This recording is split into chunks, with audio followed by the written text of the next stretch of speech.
Maulan araw mga lods.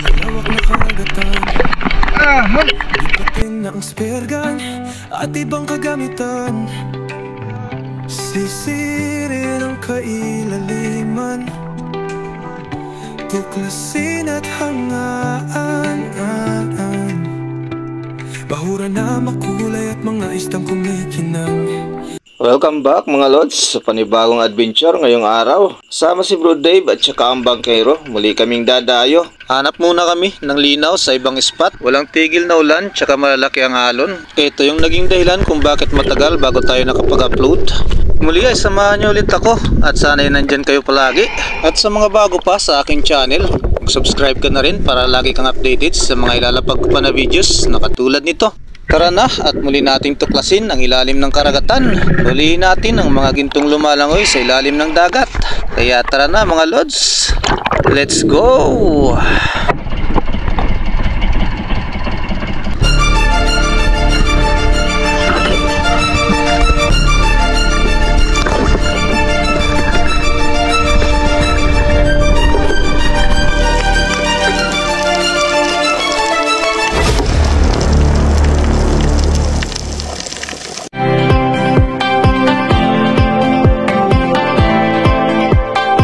Let's go!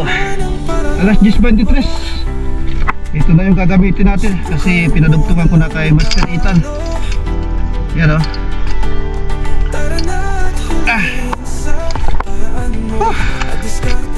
Nahingi ulit kami ng biyaya, Papa G. At nag-iingat ngayong araw. Let's go! Drive safe!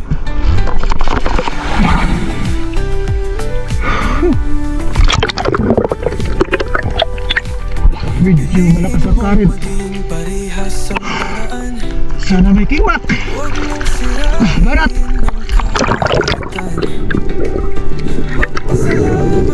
Sa biyaya galing sa ating inang dagat, tayo na at malaman na di tayo isang talunan. Pagdagat ang pinag-usapan, isahan niya ang labanan. Sisitas pero ano man ang paraan mo, subukan mo na lang manalo.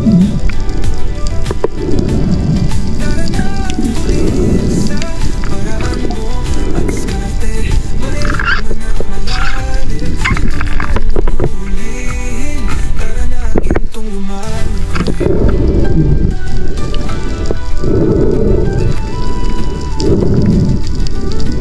Unang dive sa nababang bahura. Maliit lang na bahura to mga lods, nakahiwalay. At dito kami madalas pumunta. Marami kasing kingmak at bitefish. Kaya dito kami palagi naghunt ni Bro Dave. Sa previous video ko, natumira ko ng kingmak at nabitawan ko yung barrel. Dito yun mga lods. Pinalikan ulit namin, baka meron pa kasi at makayari ulit tayo. Sa pagkakataong ito, nang ako ay nakalapat na nga sa bahura, wala namang pelagic na nagpakita dito. Pero may napansin ako na isang coral trout sa unahan. Good size na rin, kaya yun na lang ang pinagtunan ko. Susubukan natin sa malayuan na tira. Isa na lang kasi ang flapper nito. At ito mga lods ay accurate naman at tinamaan natin ang coral trout. Napakagaan na ng isa lang ang flapper at pwede sa mga long range na tira. Kaya ito yung naging unang isda natin mga lods. Isang coral trout na good size na. At napakasarap na rin ang sabaw nito mga lods. Bahura na makulay at mga istang kumikinang. Ano man ang paraan mo, subukan mo na lang manalo. Tara na at hulihin sa paraan mo at diskarte, mahirap man at malalim. Ito naman ang huhulihin, tara na gintong lumalangoy.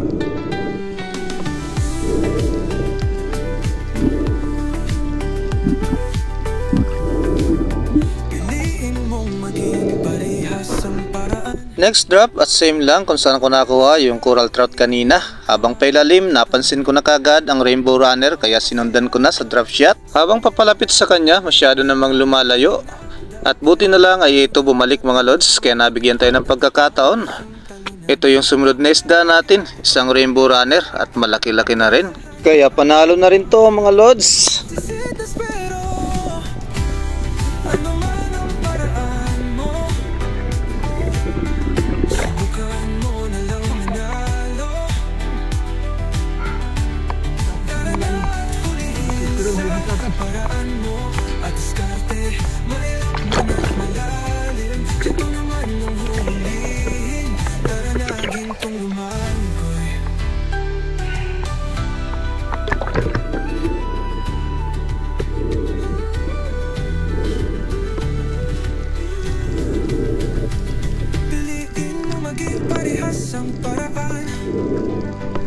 mong sirain ang karat. Next drop at dito ulit sa bahurang ito. Habang pailalim mga lods at palapat sa bahura, may napansin kagad ako na isang longnose emperor. Dadaanan lang sana tayo pero nasa tamang distansya naman, kaya tinira ko na agad mga lods. Tinamaan naman natin at tumagos sa may ulo, pero hindi na stone shot ang isda na to mga lods at nakawala.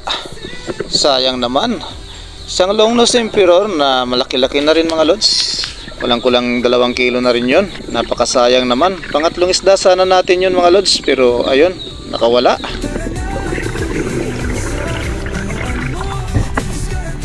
Ha! Ngunit ang ulo. Sayang. Moving on, at next drop natin to mga lods. Mubanti na ako ng kaunti sa unahan kung saan ako tumira ng longnose emperor. Binisita ko nga pala ang lungga ng grouper dito mga lods, kaya nagdaan-daan ako. Refuel na lang ako dito mga lods habang papalapit ako sa bahurang ito. Ito kasi yung bahay ng grouper at titingnan natin kung nandito siya. Habang papalapit nga ako mga lods ay napansin ko na nakatingala sa akin, kaya tinutukan ko kagad. Medyo malayo pa ang distansya pero agad ko nang kinalabitan. Nagulat ako sa lakas ng impact at bigla akong kinabahan. Konti lang kasi ang nakita ko sa shafting at bumaon ito mga lods. Ang inakala ko dito ay bumaon sa corals, pero nang hinata ko naman ay okay naman at natanggal agad. Thank you Lord at hindi na ako pinahirapan at hindi na rin nasira yung corals kung saan to nakalungga ang grouper na to. At ito na yung pangatlong isda natin mga lods. Malaki na rin. Panalong panalo. Bahura na makulay at mga isdang kumikinan. Ano man ang paraan mo, subukan mo na lang manalo. Tara na at hulihin sa paraan mo. At diskarte, mahirap man at malalim. Dito naman ang huhulihin. Tara na gintong lumalangoy.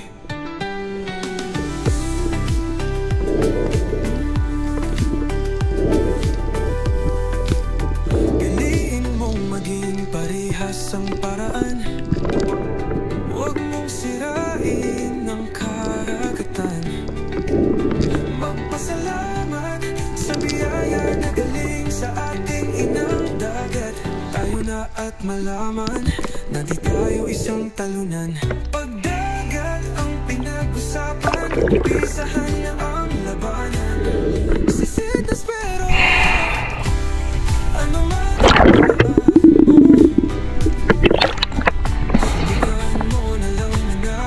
Saan ka mo?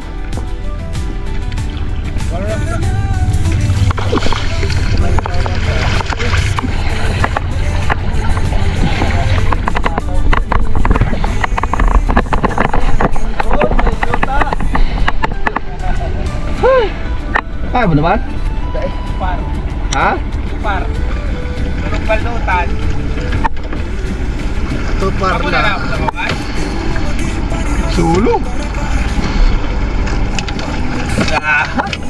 Muna na tayo. Halos 12 Gs na.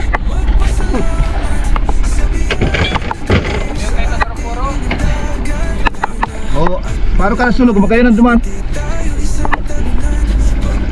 Sige, lipat tayo ng oras. Magpakain.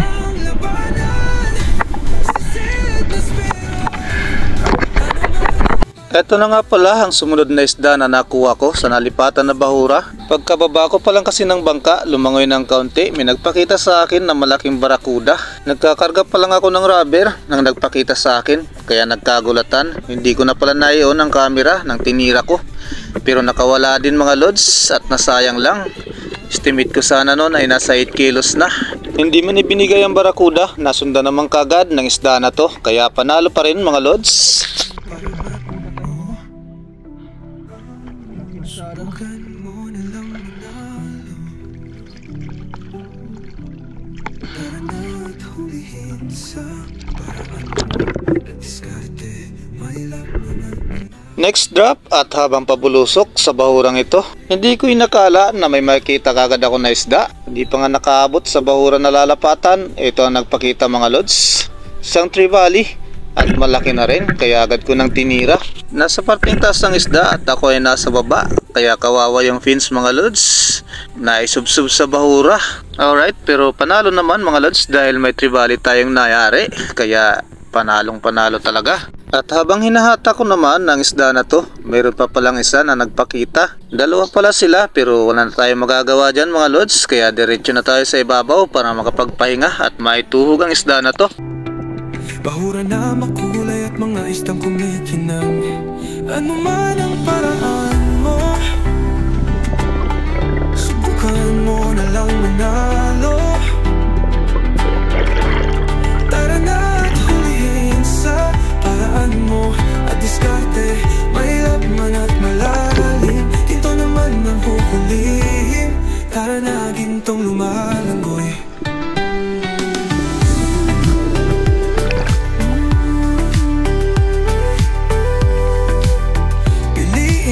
Maging parehas ang paraan, huwag mong sirain ang karagatan. Magpasalamat sa biyaya na galing sa ating inang dagat. Tayo na at malaman na di tayo. Brasi Tribali na around 2 kilos na. Panalo mga lods. At pagkatapos nito ay umakyat na ng bangka at lumipat ulit ng panibagong bahura.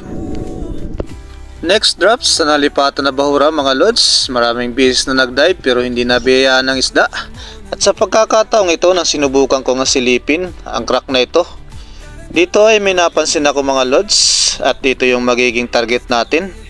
Ang oras na to mga lods ay hapon na rin at malapit na ang uwian. Pero nakapahabol pa tayo ng 2 isda at malaki pa yung isa mga lods. Natagalan nga lang ako sa pag-aantay at kumuha pa ng tiyempo bago ko nayari ang isda na to. Marami kasing yellow spotted snapper at may ilap.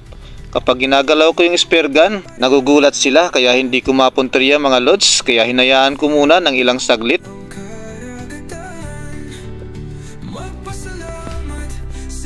Ang sa makakuha ng tiyempo at natutukan natin ng maganda ang isda na to mga lods.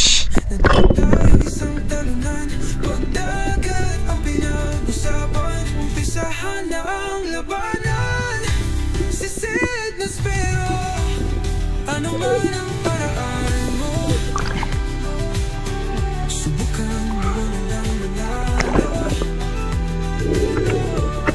Tara na at hulihin sa paraan mo at diskarte. Mahirap man at malalim, ito naman ang huhulihin. Tara na gintong lumagoy.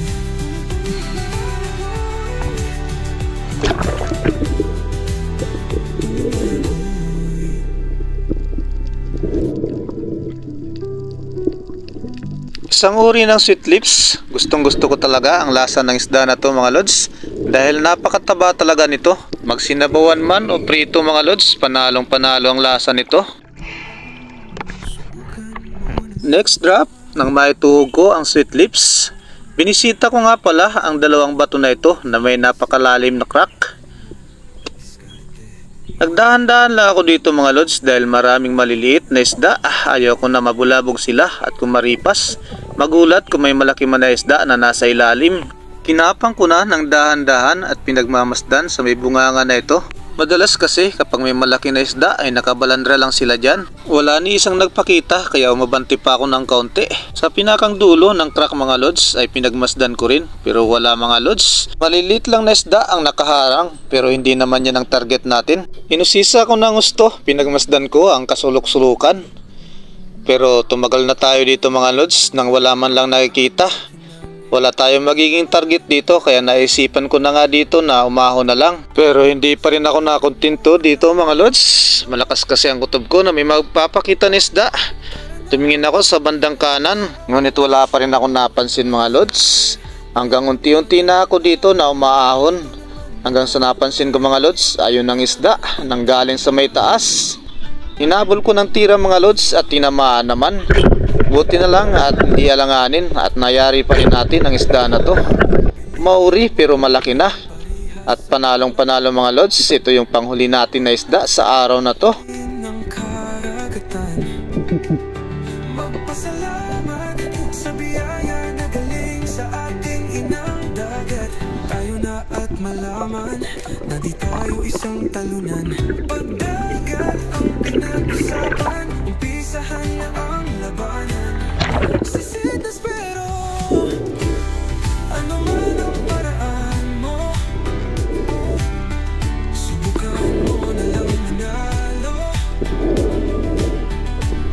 Tara na tuloy sa paraan mo at diskarte. Mailan at malalim, dito naman ang huhulihin. Tara na gintong lumangkoy.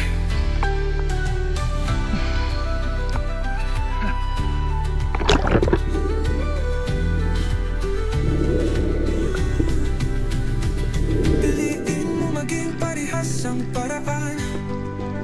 Huwag mong sirain ang karagatan. Magpasalamat sa biyaya ng galing sa ating inang dagat. Tayo na at malaman na di tayo isang talunan.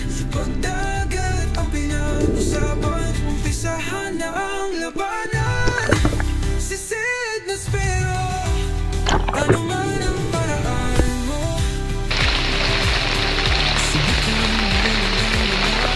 Ayan na. Maulan. Nah, akit dito bro. Ayan, may isa pang nakuha. Dalawa. Akit na! Sedih. Kita rin niya ka? Hiling nga daw. Bilang. Tama na.